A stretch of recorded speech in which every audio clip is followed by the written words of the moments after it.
What is going on, everybody? Welcome to the Game Informer Show, a weekly podcast covering the video game industry. Join us every Thursday for a discussion about the latest gaming news, reviews, and exclusive reveals alongside Game Informer staff and special guests from around the industry. I'm your host, Alex Van Aken, and today I'm joined by Blake Hester. What's going on, Blake? Hello, thank you for having me. First time, long time. I'll take my answer off the air. Thank you for being here, and congrats on the launch of Something Rotten with former GI intern turned internet sensation Jacob Geller. Thank you. If you ever wanted to hear me talk about video games, you're in luck. I'm doing that on a podcast now. But specific violent video video games too. Yeah, the Manhunt series. The cowards at GI won't let me cover it. That's not true. I've never asked. I'm sure they'd let me. Check it out wherever you find podcasts. Yeah, go listen to it. Something Rotten. What is it? Season 3? Season 3. There are Nice. 2 other seasons. Season 1 was on Max Payne 3. Season 2 was on the Kane Lynch series.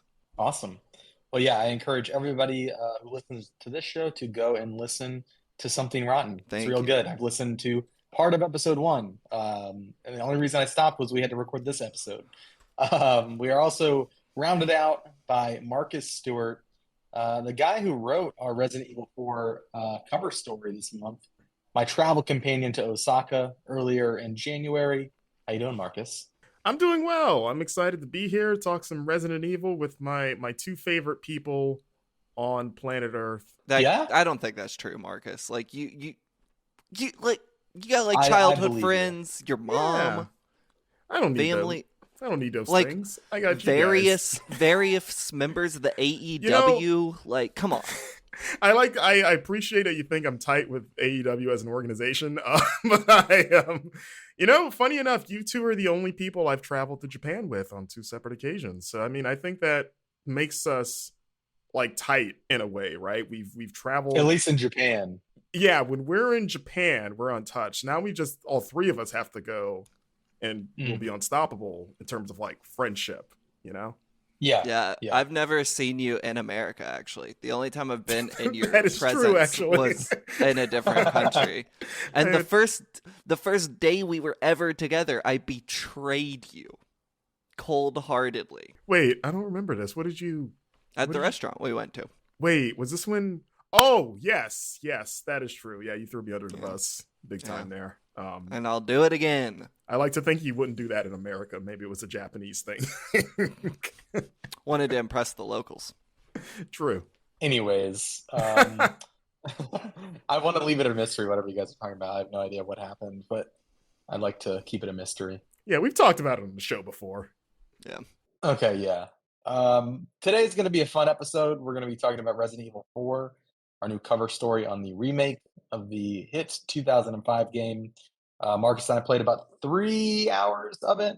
We played Chapter 1 and Chapter 5 of RE4, and Marcus wrote 12 pages in the magazine on it.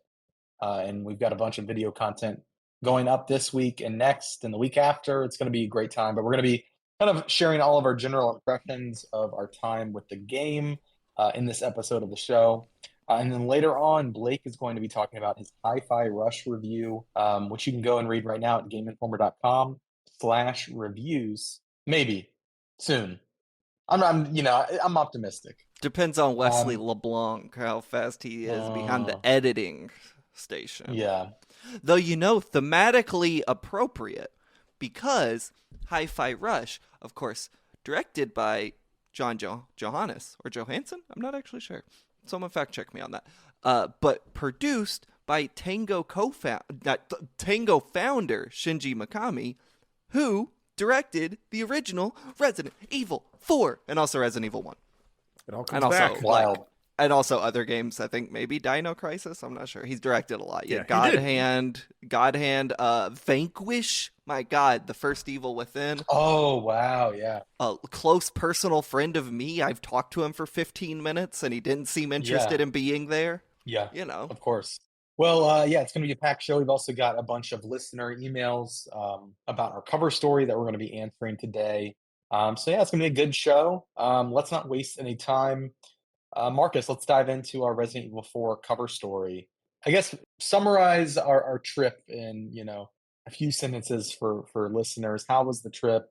Did you enjoy going to Japan for a second time? This is your first time visiting Capcom, I believe, right? Yes. Yeah, first time in But yeah, Osaka. just kind of bring us up to speed on the RE4 cover trip. Yeah, it was a fun trip. I think disclaimer, Capcom flew us out there, shacked Yes. us up in a hotel, wined and dined us, all that good stuff. But yeah, it was a first time in Osaka. I was in Tokyo the last time. Beautiful city, a lot less chaotic than Tokyo, which was a little, a nice change of pace, I guess. But we spent 2 days at the studio, taking a look at those two chapters that you mentioned, as well as interviewing the directors, the art like the main directors, Campo and Ampo, who also directed the Resident Evil 2 remake. We spoke to the art director. We spoke to the sound designers. We did a rapid fire, which I'm excited, for you to put up and people to check out. Yeah. It goes some places, and yeah, it was a good trip. One of my favorites for sure. And as far as the game itself, as I mentioned in my cover story, overall, I'm even more excited than I was to play this game. I love Resident Evil 4. I'm a Resident Evil fan in general. I replayed quite a bit of it leading up to this trip, to refresh myself. And, like I mentioned before, it's like they're not going for the sort of complete reinvention of this game that they did with Resident Evil 2 and 3, because, those were different styles that sort of necessitated a more dramatic remake. And, they just turned them into Resident Evil 4 basically. So one of the interesting things, like, well, what do you do when you have to remake the thing that you turned the other things into?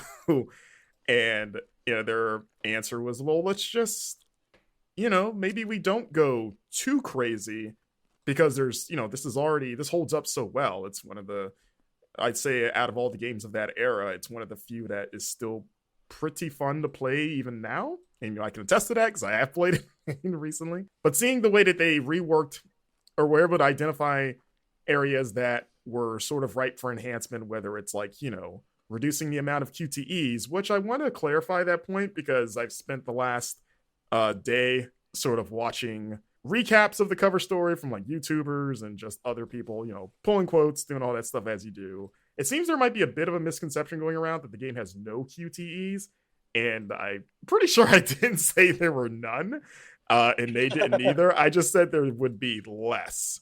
It sounds like there's going to be a lot less, like don't expect like half of it, but I didn't say there would be zero. So, and I didn't see any. There was some pretty popular tweets going around that kind of took a lot of from your cover story, and the misunderstanding might be coming from those. People might be quoting those. I'm not sure, but yeah. Yeah, I mean, it's just the way, secondhand, like there were some YouTubers I watched that were like, that would read something I wrote and go, oh, it's this thing. And I was like, oh, that's not what I said. but Well, sure. Let this be a lesson. Never watch YouTubers. Doesn't matter which ones they are. Just don't watch them. Even this one. Yeah. Totally agree. Yeah. Definitely and not the ones this that did one. Yeah, and I like watching it just because I like seeing, it's my own personal validation of like, okay, are people satisfied with the thing that I wrote? Is this doing it for them? Everyone seems excited, which, cool. So far from what I played, they probably should be excited. It was very fun. I'm trying to think of what to say that I haven't covered in the story already, other than just like I said at the end of it, I wanted to keep playing. I think that's the best sign of any demo of anything, is if when it's time to get the controller back, you're like, no, please.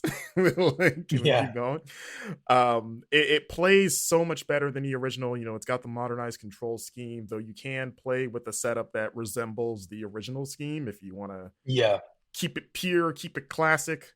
I won't be doing that because the new scheme feels better. Yeah, it feels awesome. I think as somebody who had very little familiarity, again, I said on the stream, on our reveal stream, that I'd kind of played through the first couple chapters of the 2005 game before our cover story, because my entry into Resident Evil, besides the movies as a kid, was Resident Evil 5. Like, I got on the train one game too late. Yeah, that's an interesting entry to to get on the train. And for what it's worth, I liked it as a teenager. I played the hell out of Mercenaries mode. I think that Yeah, game's a great co-op game. Emphasis on yeah, co-op. Do it not play that was. game alone. uh, Yeah, yeah. What'd you think about the movies? Oh, I loved them when I was a teen. That's right. Yeah, Those I like how you movies put that's why that. I think that might bang. be why I played the games was I watched the movies first. That's right. My best friend in middle school was a big Resident Evil guy, and we would stay up late and watch the movies. That's right. Paul W.S. Anderson, the king, and Mila Yeah, Jovovich, the queen. yeah. So coming in as somebody that isn't as familiar with RE4 specifically, it was cool to see, like, I was familiar enough with like the first chapter that like the shotgun is where it was in the original, like you can use the same routes and stuff, but there's a lot of cool twists like the chainsaw guy, chainsaw villager can destroy paths, destroy your route in that opening area. And I asked during one of our interviews if that is persistent, whatever damage or path he blocks in the opening section. My understanding, based on our interviews, is that it will stay blocked for the rest of the game. So when you go and revisit that area of the village, if the chainsaw guy knocked down, part of the right path, then it'll be blocked when you go back Yeah, during later parts of the game, which is really cool, I thought. yeah. It sort of highlights the other thing with this game of them adding sort of like new routes to take. So like even if those are maybe blocked off, there's a few new paths that they are hidden, and which is cool because the original game, those areas were already pretty open. Like you already had options of like I'm gonna go this way, maybe bypass this group of enemies. It's they've added some more of that and sort of like reworked Yeah, certain like the layout a bit. There was that moment, Alex, you remember when we revisited the village and I kept taking what I thought was the only path forward, and it was like it was pretty heavy in terms of resistance. And then the producer is like, "Hey, did you know that if you turn to the right, and there's like a whole other, like little underground path here, and it's like off camera." So I just didn't think it would be there just because of my memory of the original. I yeah. was like, I think this is the only way to go. And he's like, let me show you something. And then He went underground. less resistance. I was just like, oh man, this is this is a way better way to take. Oh, I'm gonna do that. Yeah, So like little things like that, I just think it seems like they're again, it's largely the same, but those flourishes of like adding new paths and doing the thing with the chainsaw man of like, okay, whatever path he cuts down, it's gonna stay there for the rest of the game. So when you revisit the village, however many times, that's just locked off, which, it's a nice touch of like continuity. I think it's pretty cool to see. yeah. I think some of the visual effects. I mean, it's very scary looking. I think sometimes it can get in the way of like navigation a little bit. Like sometimes it's a little too dark. And I thought it was maybe like the screens we were playing on when we were there. But even like looking at the footage afterwards on like other screens, it is just like a very dark game. You're talking about chapter 5 specifically, by the way, because that whole segment's at night with like the rain and stuff. Yeah, yeah. And with the rain that comes down, it is like I'm not sure if it's probably part of it is intentional. Is like it is hard to see, and you've got these ganados coming at you, and it's scary, it's tense. Been I think some some of that rain can be dialed down a discourse. little. Yeah, have There you is some seen? rain gate, as I'm calling it, or milk rain, as No, some people yes, are calling it. I've seen people giving it the GTA Definitive Edition comparisons, like the rain in that game, which I could see that. Like, I think we both like. I'm with you where that section was a little hard to see at times, especially when it got just like really chaotic with enemies because of the rain. And but Yeah. yeah, I think at the time we just I, chalked it I up to think like it's a little worse looking on YouTube because of compression. right. It's I think when you're playing the game, it's not as prominent, but it is a little. I think they could kind of maybe tweak that a little bit if they have time. Yeah, it's not like horrible. No, no, no. Hirofumi Nakaoka is the art director on the game, and I'm looking at a quote from our translations sheet. I'm going to read off a couple. I don't know if we used this in the cover story or not. You might have. I haven't used it yet in videos, but I figured, hey, we got a direct quote here we can use talking about lighting and their approach. And he says, quote, on a base level for horror games, if it's not dark, it's not scary. But if everything is dark, it's not going to be playable. And that's kind of the dilemma. That's true for this game as well. There were a lot of points where things were too dark or there was too much light to be scary. So the method we settled on, if I'm talking about the unique ways we handled things, you could sum it up as separation and silhouette. That was a major way we use light and dark. And what I mean by separation is it's an adventure game. There are areas you can go to and areas you can't. So the places you don't need to go, we made those dark. As the most extreme, it's okay if you can't see anything in those cases. And from the darkness, we create a horror atmosphere. But the places you need to go or check, those we made lit up so that the player naturally progresses. Maybe this is a basic method used in making horror games in general, but by thoroughly employing this approach, the game has a dark horror aesthetic. But when you pick up the controller, it's very playable. Continues. Also, we use silhouettes to great effect. Rather than have light hitting the front of the character, making it clearly visible, we have the light coming from behind the character. Like in the forest opening sequence or the first big fight in the village, when the player goes towards those areas, the light is shining toward you. So enemies and environmental elements are silhouettes. You can maybe see what kind of enemy is there and how far away they are, but you can't exactly see what it is until you get closer, which in itself is scary. So there's light and it's easy to see, but you can't see everything, so it's scary. Striking that balance was a method we used throughout the entire game. So pretty standard for horror games, but they're aware that there are certain areas that are obviously very, very dark. And, for me, it worked, I would say 95% of the time. There was just an atmosphere of tenseness and yeah, it was effective. And overall, I'm very excited to play more. I think the combat was it's funny. On the way over there, I was playing the original on the plane on my Steam Deck, and it was just, clunky because of the controls. It was very hard to get used to. And then finally sitting down in front of the TV on our first studio day, thinking to myself, I just want to play the rest of the game like this. And so I decided instead of playing through it on my Steam Deck, I'm just going to wait for RE4 Remake to drop because it is, night and day. It's really nice. So Yeah, it was interesting listening to I think it was Oppo that said that one of the big changes in the remake is the knife combat, and that you can parry with the knife. If melee attack is coming at you, you can whip the knife out and time it to where you'll deflect them. And he was saying that that mechanic was sort of one of the big epiphanies they had with this game, were because initially they didn't want to work in this game, and I'm gonna have an article on the site for a part of our coverage kind of detailing why they were initially hesitant to tackle this game. But they did mention that devising the parry system, the knife combat, was one of the things that kind of convinced them that they could do it because of how much fun it was. And they're like, oh, maybe we can make this classic better with this mechanic.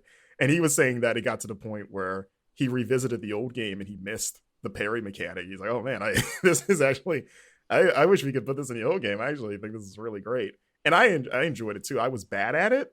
And yeah. But, and in the beginning, I didn't even know it was available to me until someone on the team pointed it out. But it feels good when you land it, and it looks cool. And I like the, that now that knives can degrade and you can carry multiple knives, it makes knife-only runs, I think, a lot more interesting, which Capcom did confirm that you can totally beat this game with just the knife if you are one of the cool people that like to do that. But yeah, between the improved gunplay, being able to select weapons on the fly, which is also a huge game changer because I'd forgotten when I revisited the original, having to constantly pause the menu to pull out a weapon, then go back in, and just doing that, just sort of like killing the flow of combat because you have to do that fairly often sometimes. That's been removed. And even Ashley, Chapter 5, we got to play with Ashley and get a sense of her new mechanics and how now she can't stay still anymore. She can only follow closely or follow at a distance, but she's going to always move with you no matter what. So it negates that, the cheese tactic of, oh, there's a big room of enemies ahead. I'm going to dump you in this corner out of harm's way and just go take care of business, and I'll pick you up when I'm done. Yeah, sit in this trash can. Yeah, which I don't know if the trash cans are gone. I also saw that going around in some coverage that some people sort of postulated that there's no trash cans because I mentioned that Ashley could only follow. I cannot confirm that. I didn't see any. But also, if it's, at that point in the original game, the trash cans aren't even there. So, and I never got to the section where you first start, dumping her in there. So I actually really don't know. It seems like they wouldn't. I believe you asked. I remember you asking, and it was inconclusive, the answer. I don't think they were commenting on it. Okay, that's probably why I didn't mention the cover story again. This was weeks ago, so there's stuff I'm forgetting. But yeah, if it's not in the cover story, it's probably because they were like, we can't say, or we don't Yeah. want to talk about it. But yeah, just for people wondering, I don't know for sure if you can dump her in a trash can yet. But I like this. I like that they took away that cheese element of, because they themselves said that it defeats the purpose of having her with you if you can just ditch her, basically. Like it sort of takes away the challenge of like you are her protector, and also it makes it more realistic in that situation she would never want to be left alone because everything sucks and everything's scary. So even if you tell her to hang back, she's gonna want to like at least keep you in her in her field of view to be like, hey, you're still there, right? Are we good? I think Ashley overall, in terms of like her new voice actress and some of the lines that we saw, she seems better. She seems like a more believable character, like just as a person, especially in how like she seems more genuinely terrified of the situation in a way that I kind of felt bad for her as opposed to the original, which I never was like an Ashley hater in the original. Like I know she was controversial at the time, but like she has something about her performance in the original. She came off as maybe a little overly bratty at times, where you're just like, okay, you need to maybe chill out. Here again, from based on what I saw, there was less of that in a way that felt welcomed. But Blake, I'm curious to see, because you've also watched the two clips that we've been treated to. What was going through your mind as the biggest Resident Evil 4 fan in this podcast right now? Well, might not be what everyone wants to hear, but what was going through my mind was, where's the music? There's no music in these clips. Oh, I specifically asked for no music. That's I asked what's for no going through my music mind. for video editing. It looks great. I can send you the music tracks if you want, Blake. No, it's fine. I'll pass. It looks cool. I'm stoked. I think the Resident Evil 2 remake is two-thirds a fantastic game, one-third a bad game. I think the Resident Evil 3 remake is three-thirds a bad game. So, the numbers are looking potentially good for Resident Evil 4 if they just don't do all the Resident Evil 3 stuff. But I'm interested in, the goofs and gaffs aside, is I really hope it's not a faithful remake. I think like I'm not really interested in it being like hyper faithful to a T, because I can just play the original and it's fine. I play it multiple times a year. Like I want to see them do new and different stuff. So new mechanics, new ways to traverse the world, new takes on levels, like all of that's going to be the most interesting stuff to me. And I saw that definitely in the footage I watched that you all brought home. There were definitely some things I was like, okay, that's a little different. I'm curious to see how the castle changes up. I think the more new stuff they do, the more excited I'm going to be about like devoting however many hours to a new Resident Evil 4 as I need to. That said, I hope one thing is left untouched, and it's that giant statue that chases you. I hope it just goes back to the original 2005 graphics, just for that like 15-second passage of game. Like if they take that out, I'm revolting. I will blacklist Capcom from Game Informer. Will no longer cover their games, and it will be the hill I die on. Here's the thing: an ant hill is still a hill to die on. So other than that, I hope they do all kinds of wacky with it. I can't wait. Sorry about that. You're gonna have to edit that word out. I'm looking for the direct quote in front of me, but I remember them saying they are like upping the horror in the castle part, I believe.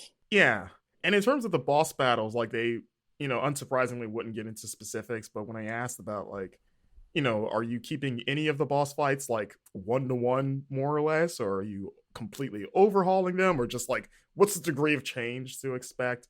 And all they would say was that like they were retaining the essence of the fights, and that some of them would be overhauled more than others. I feel like I asked about the robot thing. It might have been in a rapid fire as a joke, but I know I brought it up. I know they were very like kind of like a wait and see, sort of answer with that. It sounds like, if I had to guess, it sounds like it's still in the game. Whether or not it's the exact same fight seems unlikely, but I would have to guess that it's still there. It better be. If they That Metacritic score is gonna if it's not in the game. It's gonna look so nice now, Blake. It's gonna look like No, I just want the original. it's gonna be like a Michael Bay Transformers, just like shined up to the highest degree, just metal, just nonstop reflections. I just want the original. Ray traced. It's gonna be great. Probably, we'll see. But I got the impression like really no stone was left unturned. Like they were even talking about the chainsaw guy, how they were like at one point in time making him like really tall and like really muscular and like giving him this like long trench coat, and then they scrapped it because it just didn't feel right. So they went back to more of the original design. Like I feel like they weren't afraid to really change things up. But also, it seems like the overall folk is like being faithful or more faithful than maybe those RE2 and 3 remakes were. RE3 remake got a lot of flack for cutting stuff from the original game. It seems like they're going the hard opposite, where like they're like, oh, everything's still here, like the castle, the island, the Krauser fight, like all that stuff is still in there. All the puzzles are there, though none of those have been replicated. They're just sort of in the way the boss fights were. Like, yeah, the puzzles are there in spirit, but maybe they're remixed or changed a little bit. Like I saw, and you saw this too, like in the chapter 5, you saw the stained glass puzzle there, but when I played it, it had already been solved. So I don't know if you engage with it in the same way to solve it.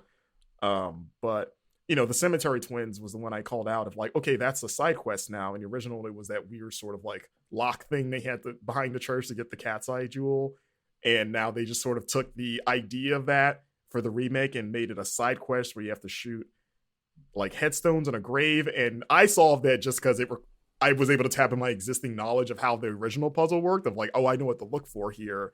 And I thought that was kind of cool of like, okay, if you're a fan of this game, the puzzles are reworked, but you can still use your existing knowledge to sort of have like a head start of like, okay, I kind of know the elements already. I just have to apply that knowledge in a new way. I think personally that's pretty cool. Because again, if for things that could be replicated 1-to-1, I don't need puzzles to be replicated 1-to-1. I think that's probably the worst thing to just bring over, because you're like, well, I already know how to do this. So, it's not, you're just sort of like going through the same motions. So, but it makes me excited to see all the other puzzles. I'm like, okay, what have you done with this? Have you made this better? Have you removed it? Or what are we going to do here? So one important note, I did sell all of my weapons in one of my playthroughs, and I bought the rocket launcher. Oh, okay. And it felt good. I got one missile, but you made it count? It was good. Yeah. Do you remember what you used it on? Was it the Bullock Man? We were like it was like our last 5 minutes of the demo, so I didn't have time to like save it for anything, so I just I thought you meant in the original game. I was like, that's such a bad strategy. No, in the remake we had enough time where we got to play through each section multiple times, and our last time through I was like, I'll buy the rocket, let me just see how it is, and it's a rocket. Definitely not worth it. Alex going for a rocket only run. You think knife only runs are cool. Imagine trying. Yeah. That's actually how I play Resident Evil 4 now. Because like I've just beat it so many times that I have the infinite rocket launcher open or unlocked. So like when I play it, I just run through it in like a couple hours with the launcher. I just one shot every single boss and just speed through it. It's fun. Recommend it. Best game ever made. I wonder if that'll still be viable in this remake. I assume so. Otherwise, that Metacritic score. Awesome. Anything else, Marcus, before we wrap up on RE4? We've got a month of coverage coming up. Keep an eye on gameinformer.com as well as our YouTube channel for all the new gameplay videos and commentary that we'll be doing. I've got some fun feature articles and interviews that'll be going up on the site to keep an eye on. Like I mentioned the rapid fire as well before. And yeah, like I said, overall, I'm even more excited to play the final game based on what I played so far. Somebody online said you were, quote, hella impressed. And then that quote was going around. Did they quote me as saying? I thought, because that was clearly the person saying it, but yeah, I know. Did they spin it like, yeah, that's what I wrote. It was just really funny because I said Game Informer was, quote, hella impressed. And I was like, Marcus would never use that word. I can definitely say I've never said hella, like, or at least not unironically before in my life. But if that's what I'm known for now, then I can lean into it and be the hella guy. Please don't. All right. So, one note: if you're listening to this on Thursday, the second, we should have an interview going up about redesigning enemies in Resident Evil, and we're showing off one of the new enemies, the Brute, I believe, is his name, Is that the bull aka guy? Cowhead. Yeah, Cowhead. So go check out the YouTube channel, youtube.com/gameinformer.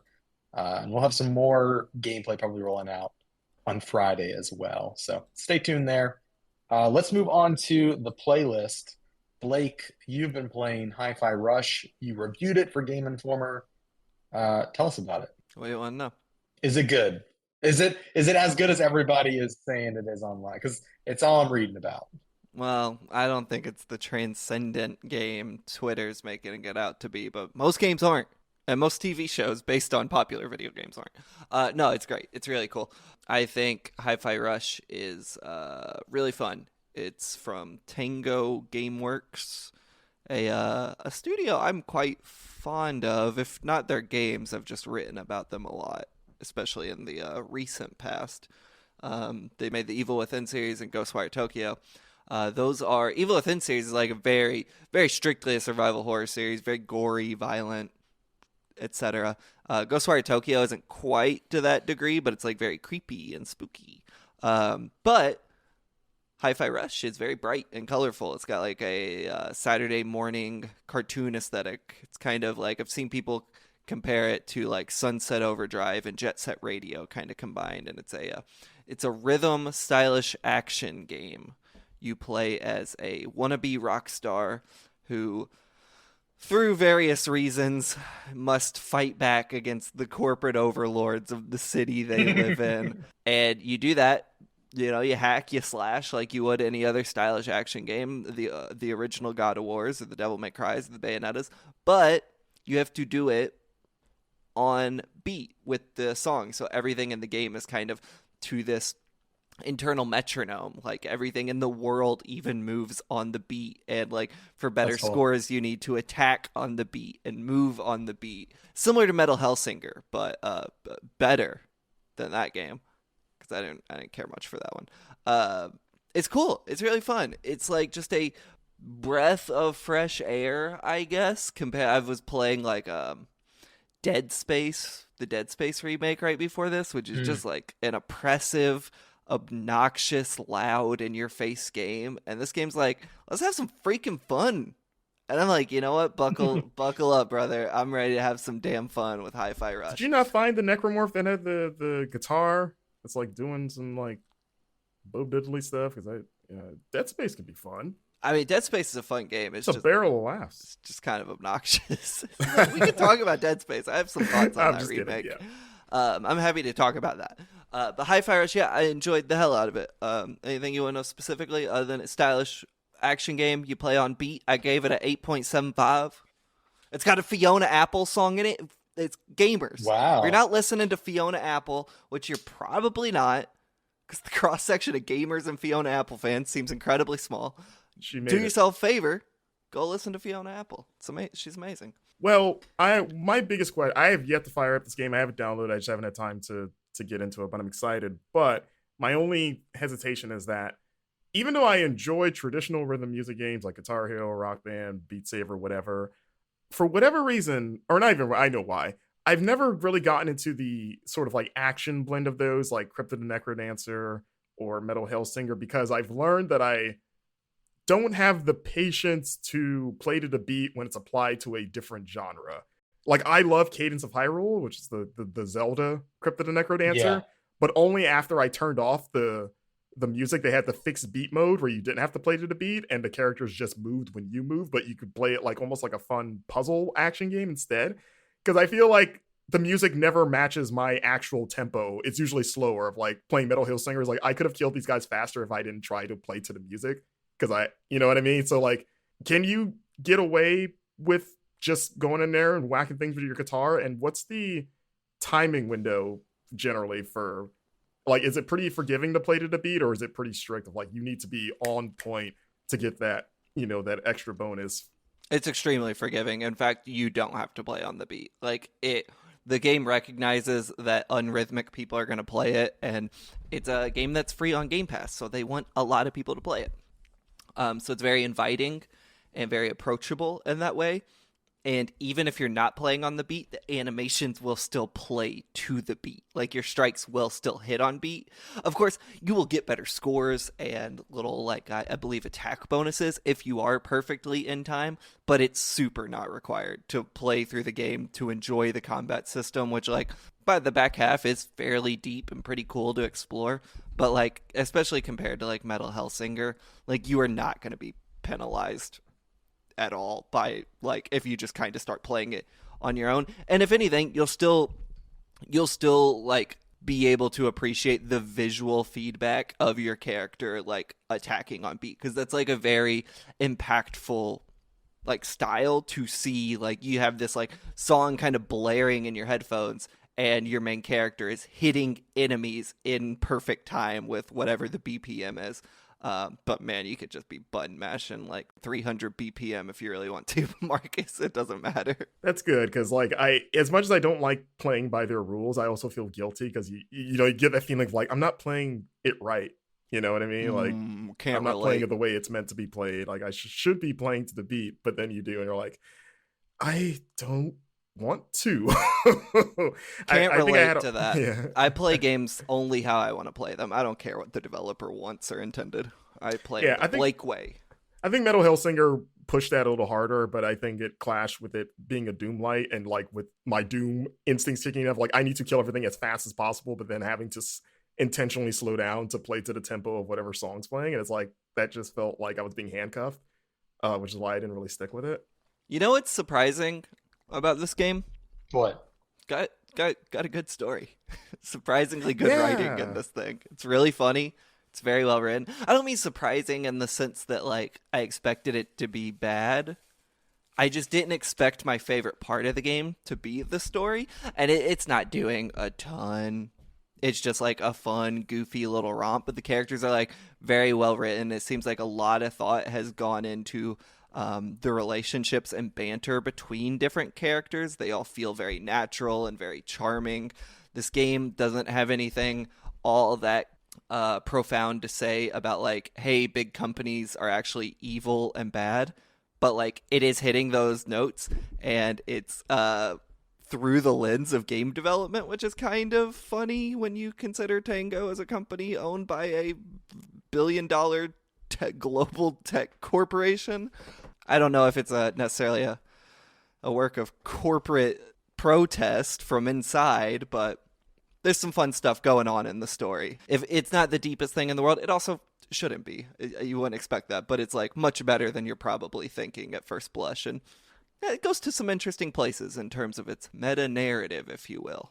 Nice. I'm excited to fire it up. I've downloaded it. I just haven't had the time, but I'm looking forward to it. I hear, like, some of the levels kind of all follow, like, a certain theme, right? Like a platformer would. Is that true? Like, there's the fire level, there's the kind of, yeah. Yeah. I am wondering, this game has gotten a lot of Sunset Overdrive comparisons. Just I think some of those trailers kind of gave players the impression that there's, like, a lot of platforming and, like, rail grinding and all the Sunset Overdrive stuff. Is that the case? Because it seems a lot more of just like it's true linear action game. Or that's the case? There's some, like, a fair amount of platforming. Yeah, I think it's one of the actually low points of the game is the first half has this tendency to focus a little too much on the platforming, which is, like, not its strong suit. Like, it's not bad, but it's not that interesting. And, like, I found, like, for the first few hours, I was like, please just get me to the next combat section. That's the interesting stuff. By the back half, the game is firing on all cylinders. You are fighting what feels like entire nations of robots. But, like, there's a lot of damn platforming in this game. All the grinding sections, they're not, like, as... You can't kind of grind at will how you would in Sunset Overdrive, but there are a lot of, like, scripted grinding sections. Kind of like the Ratchet and Clank, the most recent Ratchet and Clank, where there'd be, like, big set pieces tied to grinding. Those sections are all really, really good. Highly recommend. Well, I highly recommend, but if you play Hi-Fi Rush, you'll just have to play them. They're required, so doesn't matter if I recommend them or not. Yeah, it makes sense because this isn't an open world game either. So It's not. Believe it or not. Believe it or not. You know, a game George has isn't at really home. good grinding, like set Sonic- piece grinding moments. Sonic Adventure It 2. Takes Two. It Takes Two. Oh, Game Informer's yeah, that's- 2021 Game of the Year, right? they were pretty No. good No. as long as you had. Those were great as long as your partner could hold up their end of the bargain. Otherwise, they could be pretty frustrating if you were Yeah, like, that's true. "I'm really good at platforming, my partner maybe not so much." Yeah. Did they get Game of the Year at the Game Awards? It did. Yes, that's what That's happened. That's a joke. It was in our top 10. Have you played it? No, come on. I have. really good. Still, I disagree. I mean, that game's great. As long as you're, I mean, you can only play with another person, but I think it's one of the best co-op games ever made. It's real good. Anyway, that's Hi-Fi Rush. I played other games. What have you been playing? What else? Would you say that before? Wait, Alex, I have a bad joke. I have to get this Oh, out. here before we we move Let's on. go. Alex Blake, would you say that this game gets a high five from you? No, a 5 on our scale would be pretty bad. I gave it a 8.7. High five, Rush. A high five, a 5.75. Yeah. Okay. So I played some other games. Like what? Well, I played Manhunt 1 and 2. Well, that's a different podcast. Manhunt 1, awesome. This is where Recommend you it. just edit in the other podcasts and it just Manhunt. Yeah, something rotten. Manhunt 1, awesome. Manhunt 2, dog water. Not worth the controversy. That game sucks. I've also been playing that Dead Space remake. What are your thoughts? Because I know you're a pretty big Dead Space fan. 1 and 2. Are you a No, Dead I know Space you like fan? to- I don't think you've ever. Are you just a I've survival totally horror heard fan? you. No. No, I've totally heard you talk about like the Ishimura as like one of the best horror levels in Dead Space 2. Yeah, but that's in a piece about how Dead Space 2 is annoying and obnoxious. Oh. Well, I only remembered that part of your piece. I'm gonna probably catch flack for this from the idiots in the comments. I think Dead Space 1 is really fun. I think those games are so obnoxious. Like, the thing about Dead Space is, like, they start so cool. They come out with a freaking bang. And you're like, you are just pissing your little pants. You're like, everything is screaming at you and busting out of walls and gore is going everywhere. And you're like, ah! And you're like, that's great. And then the game never really knows how to effectively deliver on dread and tension. It seems to just think like the only way to scare the player is to have things jump out at them. Ooga booga booga, you know, like so it these games have like this short window of actually being scary for me. And then immediately after, like they deflate all their sense of like fear and dread that they build up so wonderfully in the first part because they never back off from that level, you know? Like they have the moments where you'll walk through kind of a dark section. It's like, Now I'm "Ooh, this is remembering your piece, Blake.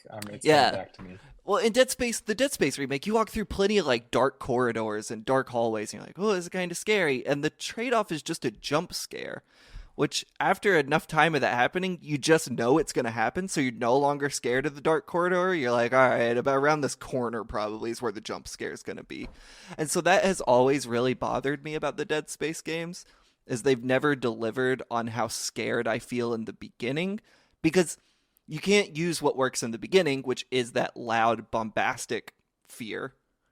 You can't do that for extended periods. It's just exhausting. And so, like, that's my main issue with Dead Space 1, is, like, they have very fun loops. I think the games are very fun to play. But, like, I always, and maybe this is just operator error, and I should just stop assuming Dead Space games are going to be scary, because they're not. Like, they never are scary enough for me. And I'm running into that here, where at this point, like, I think I'm done playing it. I don't think I'm gonna finish it because like I'm getting to diminishing returns on it, where it's like I'm having fun, sure, but like I want something else. I just want the game to like build effective tension, build effective dread, like deliver on a really fantastic setting, and not just have this kind of like immature sense of horror that's like, what if we just throw things at your face and they're screaming really loud? And it's like, okay. So, well, I'm a little let down by it, I'll be honest. Marcus, what about you? I mean, I'm sort of with Blake in the sense that like, or at least now, like playing this remake, I definitely think it's. I mean, I think it's better top to bottom than the original. Not even just because they tightened things up, but the things that they added, I think, were smart additions, like the reworked level layout, making it easier to get around and not have to rely on the tram, and it just plays better. It obviously looks great. I think that the game didn't scare me quite as much, but I don't really chalk it up to that. I chalk it up more to like it's been 14 years since the original, and I've just been exposed to so much more horror since then that it's just made me a harder to scare person. And in general, scary monster stuff doesn't scare me as much. Like my go-to for like if you want to freak me out is usually more like psychological, spiritual, ghosty stuff. That's just what gets me the most. But I do think the game, like the intensity director and stuff about like remixing the scare so that especially if you have an intimate familiarity with the original, like hey, that jump scare that was there in that one hallway isn't there anymore now. Or like Resident Evil Remake did a little bit of this too, like tricking you to think the dogs are gonna come, but then they don't, and you're always wondering like, is it now? Is it now? Is it now? I think the Dead Space remake does a good job of that, and I think it shines most when you backtrack.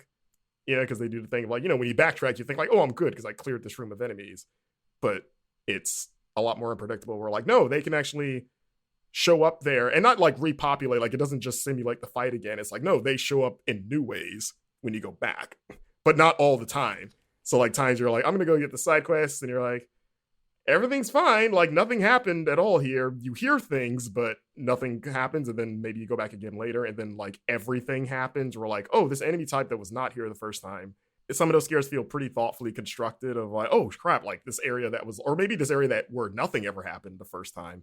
Now there's something here, and so it catches you off guard because I was conditioned to think this space was safe because I gamed through totally fine the first time, and now it's not so much. I think that stuff got me more, and I Dead Space, and I think a lot of those games like that I still think it does jump scares better than games similar to it, but I also see what Blake's coming from about like if it's too much or if it just sort of wears on you after a while. I don't think it did for me as much, even though some of them do get predictable, but I think I still enjoyed them or like respected of like, oh, that was a cool way to do that, or like I could see that scaring other people, but maybe I'm too like hardened from just everything that's come since that it like, oh, it didn't get me as much, but I like that it happened. Is if that's weird, right? Of like looking at it almost objective, like that was pretty cool. It didn't like freak me out, but I thought it was cool.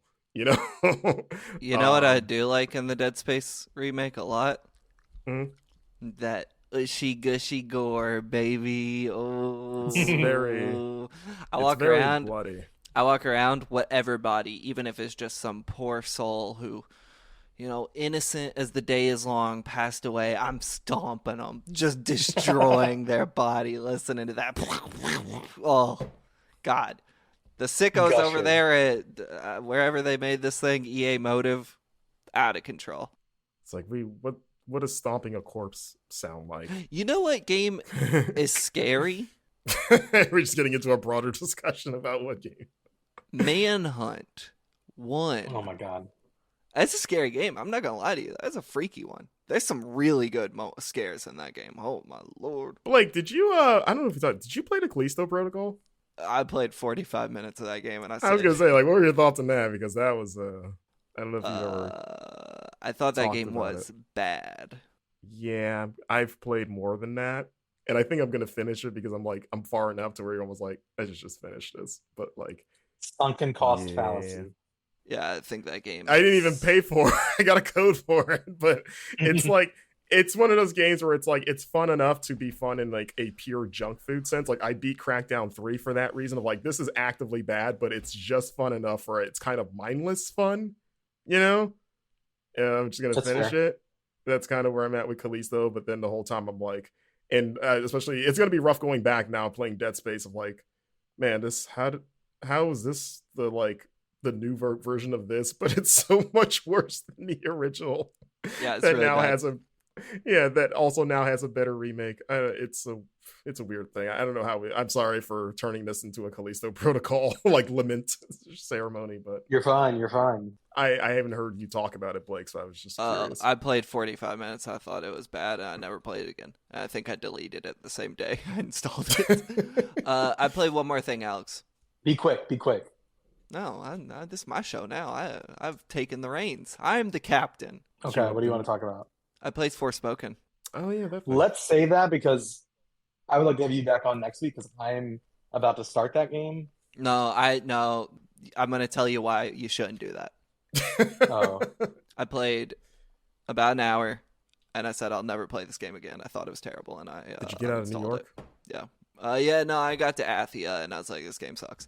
So I got nothing more to say. Those are the games I played. Thank you. I'll be back in probably 4 months when y'all have me on again. it'll be sooner than that.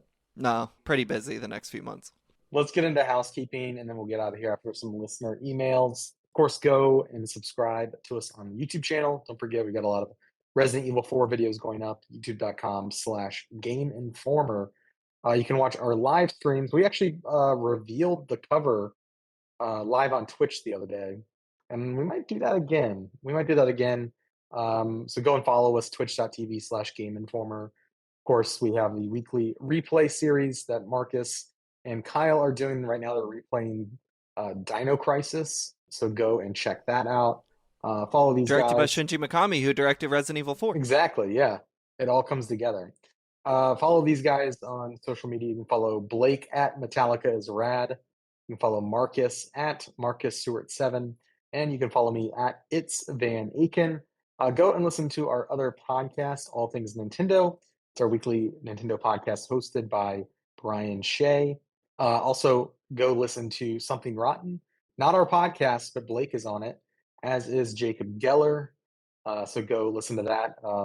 Wherever you get podcasts, that's where it's at. Kyle asked me to plug our TikTok. He still hasn't danced yet on the TikTok, but maybe he'll crack one of these days. But if you want 1 to 2 minute summations of our reviews and that kind of stuff, go and follow us on TikTok. Lastly, shout out to Matt Storm, aka DJ Stormageddon, who is our podcast editor. They host 2 gaming shows called Fun and Games and Reignite, which is a BioWare podcast. So if you're interested in that, go check those out. Let's get into our listener questions. We've got a couple. We got more than a couple. We've got a handful. Some are from our Discord. If you subscribe to us one time on Twitch, you get access to the Discord, and there is a channel in there called the Game Informer Show, and that's where you can drop your questions every week. And then also, if you don't want to do that, you can email us podcast@gameinformer.com, like Rob did. We'll get his question a little later on. But first, let's go to Green Captain, who asks, I am very excited for PSVR 2 coming in 3 weeks, but I was disappointed to not hear any mention of it in the Resident Evil 4 cover story. In the initial reveal trailer, they mentioned that there would be PSVR 2 content. Was this ever brought up or mentioned while researching the cover story? No. We didn't talk about it. They didn't bring it up at all. Which I think it's just, if I had to assume, they're probably not at a point where they're ready to talk about it. There were a few things that fans had questions about that are not in the cover story, and I can tell you that most of them were things that were brought up, but they were not at liberty to talk about. Hey, but you can play Resident Evil 4 VR on the Facebook Quest thing. The Meta Quest. Yeah. Which was one of the best video games released last year. My God, that game rules. It was made by it was technically a remake of Resident Evil 4 before the Resident Evil 4 remake. It was not a port. It was remade from the ground up by what's that studio? Armature. Armature did it. Oh, and cool. it's fantastic. So good. Right. Logan asks, what was your first Resident Evil game? Mine was Resident Evil 5, playing co-op with my brother. I already talked about mine on the show. Mine was also RE5. Marcus, what was yours? The original RE1. I was there from the start. I'll never forget. I went to a friend's house one night. Like it was like a friend of my mom's or whatever. We were there for like not dinner, but just hanging out. And I was in his room, and he just says, "Hey, have you ever heard of Resident Evil?" And I was like, "No, what is it?" And he's like, "Oh, it's this new game." And then he like fired it up and had me play like the first like hour or so. And I remember being just terrified because I didn't, as far as I can remember, that was the first like legitimate horror game I'd ever played. Because there weren't really a ton, like horror really wasn't a big thing until like in like the 8-bit, 16-bit era. Like there were games that were like spooky themed, like Castlevania, or even like adaptations like Friday the 13th that were kind of going for that. But I feel like it never really took off as a true genre until like the PS1 and 64 generation. So that was the first. Well, on PC there were plenty. Or PC, yeah, but I wasn't a PC gamer Right, either. yeah.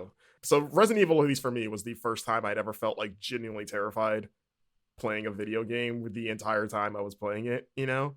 And I remember just like wanting to play more of it, but also being like, oh my God, I'm gonna get nightmares. And I borrowed it from him and then wound up playing it, and then, went on to play the sequels. But yeah, I guess it's the boring answer, but yeah, RE1, there from the start. Blake, what about you? Resident Evil 1. Nice. I had the big case, the big PlayStation 1 case. Y'all remember those? They were like Yep. larger. It's like Oh, they had the weird spines. I had that. The only one I ever yeah. had of that was the original Twisted Metal that Mm. I can remember. Yeah.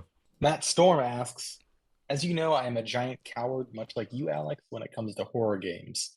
I love the original RE4 because it was more action-oriented and less scary than other entries.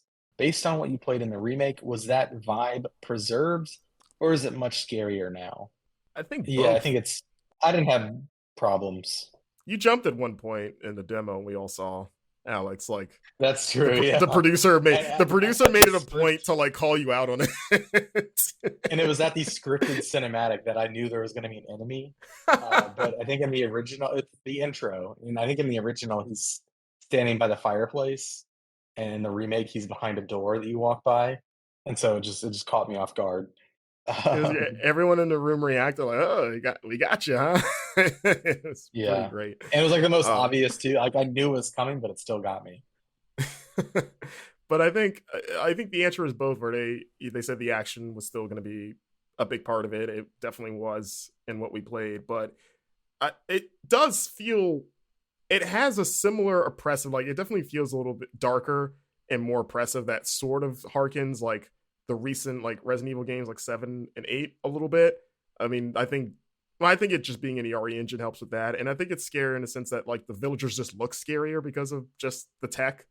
Like you look at their faces and you're like, oh, I don't.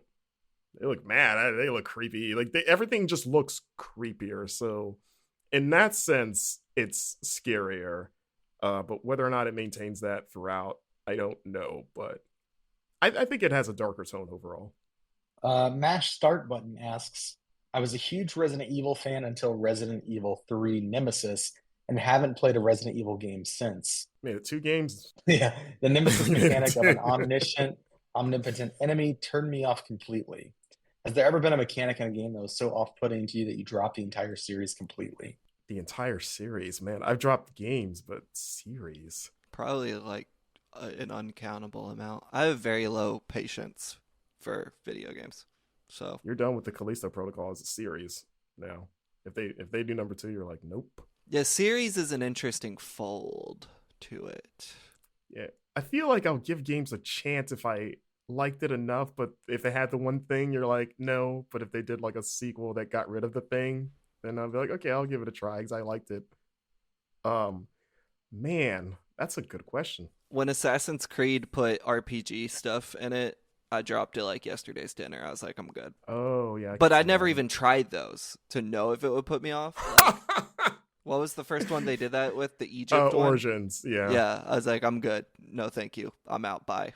I never touched it again. Man, I feel like I have answers for this, but I'm like, Alex, do you have an answer to this?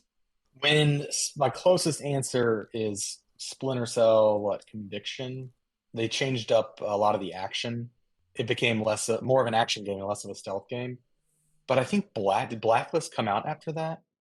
So I guess I didn't drop the series, Ooh, so that doesn't count. actually, I know the answer.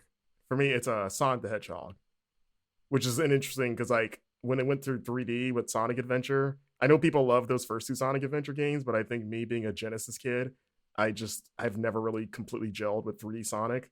So like outside of it looking cool in the Dreamcast back in the day, of like, wow, look at the graphics, look at that whale, and then I picked it up and played it and was like, this is not how I want to play Sonic the Hedgehog. This feels bad, and all those 3D games are like the vast majority of them to me are terrible. And it's interesting because like I still keep giving them chances, but it's also with the like I don't have any hope that it's gonna be good or like expectations that it'll be good. Maybe I hope of like maybe this will be the one, and then it doesn't. So then I never like there's some of those I just skip because it's like nope, that's just not how I like Sonic. I like 2D Sonic. I've never thought I don't think he works in 3D or if they haven't made it work in 3D. Frontiers is maybe the closest they've gotten, but yeah, maybe that's sort of that. I think that fits the spirit of the answer. Like, I definitely wrote it off in the sense that I don't expect those games to be good anymore because, Yeah. yeah, you're like, I might check this out, but my expectations have plummeted through the floor. But if you announce a 2D one, then I get really excited. Yeah, I can't think of one. That's a good question. Rob emails us, podcast@gameinformer.com, saying, "Hello, GI crew. After reading about the leak with Suicide Squad being a live service game, I went to the official website and saw that the site totes the quote from the creators of the Arkham series in quotes marketing. My question is, what is the limit for us to be excited about a developer? Rocksteady hasn't made a game for 7 years. When do you consider a developer to be a has-been? That's harsh, especially when developers get laid off all the time and people move around to different places. Is there a point to care about developers' hype anymore?" I mean, it depends on one their overall portfolio like quality and especially the last game they made if it was good. And if that's and I guess I could see like if there have been any major departures of like, hey, the chief creative minds behind the things you like are gone now. So even if there is the team that did it, maybe it's not that same team. But I think for Rocksteady, at least to me, all three of those Arkham games were really good. Some better than others, but like Arkham Knight, I think is a really good game. So like they're coming off a really good game, even though it's been 7 years. I don't think that means that like there has been. It's just that they've just taken a long time to make their next thing. But, I think I used to be a massive Gears of War fan, like massive. Whoa, whoa, whoa! Why are you saying this in past tense? And Hold on. after Gears 3, I just felt like they didn't change up the formula enough after like, and I hear five is that change, and I'm excited to play it. But for a long time, it was just like I wasn't getting what I wanted really out of it because I was a big multiplayer guy, and at the time, no, I like the story too. I don't know. This is a weird question for me. did you play? Was it? I'm trying to figure out. Was it Gears 3 where you're like, I'm done, or was it Judgment that you're like, oh boy? No, I actually liked Judgment, the multiplayer mode, where you played as the Horde. I played the hell out of that with my dad. I think it was just like a little too much too soon. Like they were just kind of hammering those games out for a long time, and I think I got a little over it all. We have a listener question here from AJ Moser at Radmir on Twitter. Can Blake talk about why Gears of War 5 is the best Gears of War game ever released? Thanks for asking. Alex, have you played this thing? No, I do want to. Oh my god, Gears dude. 5 is really good. Gears 5, dude, the Horde mode in Gears 5, out of control. We gotta play it. I'll install it tonight and play with you. I do have my Xbox. I think to go back to the question, I think the developer for me that sticks out is probably BioWare. Of like, prior to Mass Effect Andromeda, it was like anything that studio does, I'm like, hell yeah, I love those Mass Effect games. I like those Dragon Ages, They don't miss generally, and then being burned by Andromeda, being like, oh, okay, well. But then that was like one. It was like, oh man, but you're like, oh, but I'm still excited for the next thing. Everyone slips up. No one's perfect forever. You know what I mean?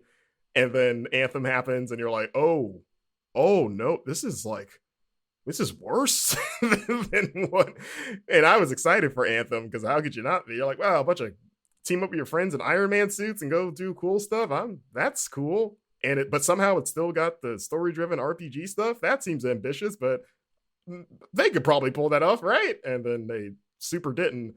So now they're kind of like in the doghouse where I have cautious optimism for Dragon Age 4 and whatever the next Mass Effect winds up being called.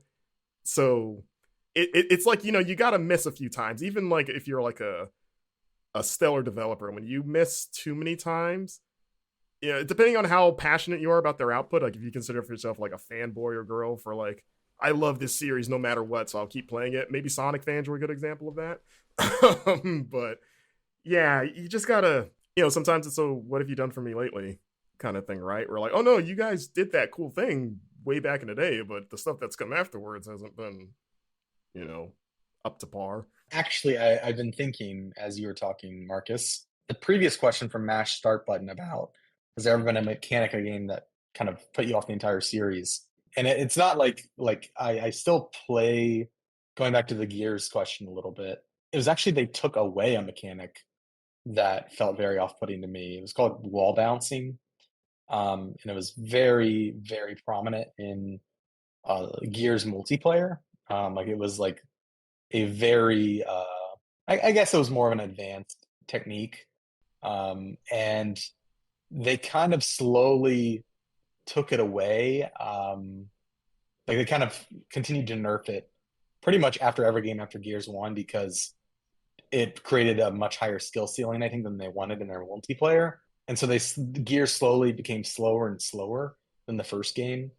And I kind of, and I was a big, like, I competed, I did tournaments. That was like one of the first games I got really competitive in.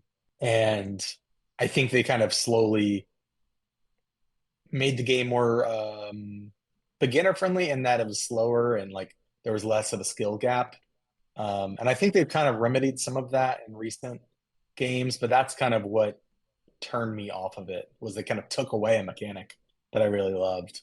And it was kind of like part of that game's identity for me. And yeah. So Rob's question kind of reminded me of that too. Kind of all kind of ties together. But yeah. I was gonna add too to the time part of like if a developer takes too long, does it make you lose excitement for them? And I think that Yeah.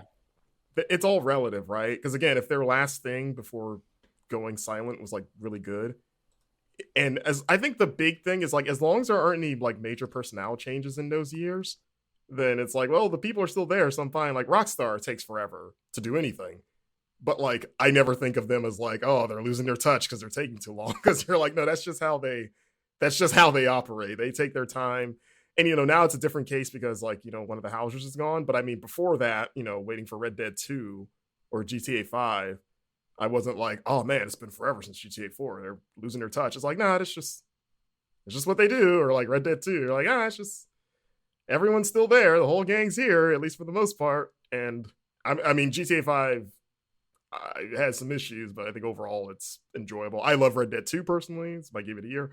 But I think in the case with Rockstar, they lost a lot of key personnel by the time they hit GTA 5 and Red Dead 2. Like Geronimo Barrera was gone and two of the founders were gone. But like their games have gotten better as they've shedded some of that weight, which I don't know where that stands in terms of this. Like for all intents and purposes, culture seems they're better there these days after recent departures, and like their two most popular games came after some really high profile departures. So I don't know. I also don't like the idea that like when people see high profile departures from a studio, they're like, oh, this studio's doomed. And it's like, well, no, a game industry problem is we create figureheads. yeah. And games are made by hundreds, often sometimes thousands of people. Just because one person left doesn't negate the work of 1,000 other people. So like, Right. I don't know, it's a little bit of a strange question to me. I don't exactly know the answer, but like it's also some more personal answer too, right? Because it's like, what does it take for you to lose interest? yeah, I mean, I also don't think like I don't think my excitement for games is tied to a studio, if that makes sense. Like I like Capcom games a lot, but like I don't play every Capcom game, and if they put out like 3 things I think look bad in a row, I'm not gonna be like, oh shit, flop era, you know? So it's like I guess I don't totally understand the question.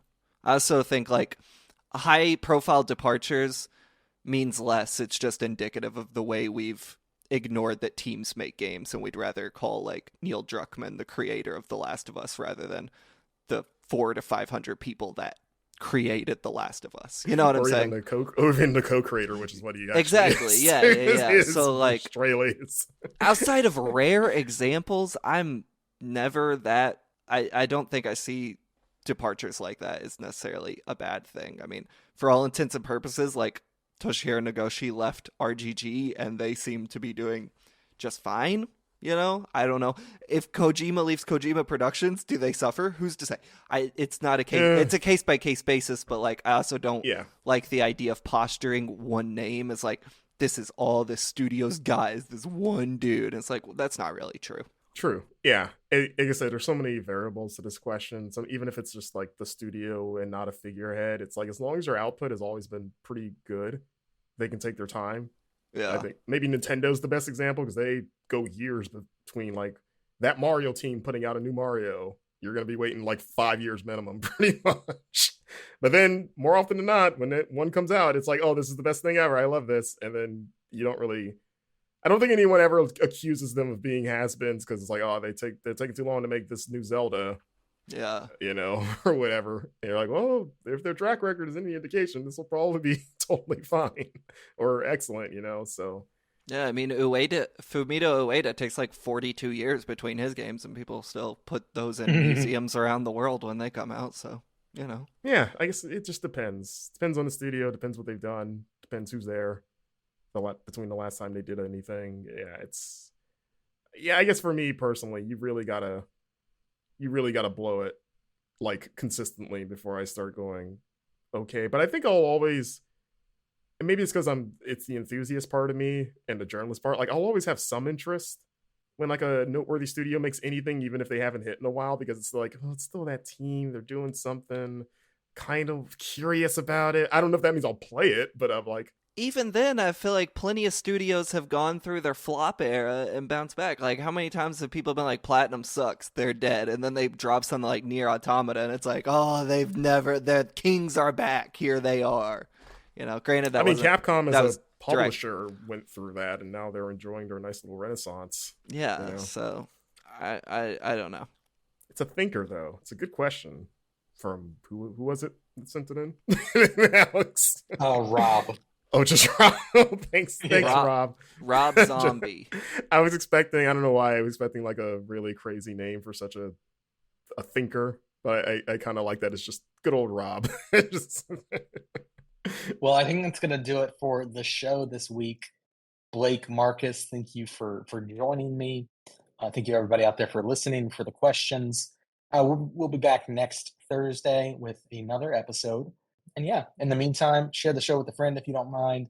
Leave us a review on Apple Podcasts. And don't forget to go and follow these guys at Marcus Stewart 7 and at Metallica is Rad. And I'm at Alex Van Aken. All right, we'll see you next week. Bye.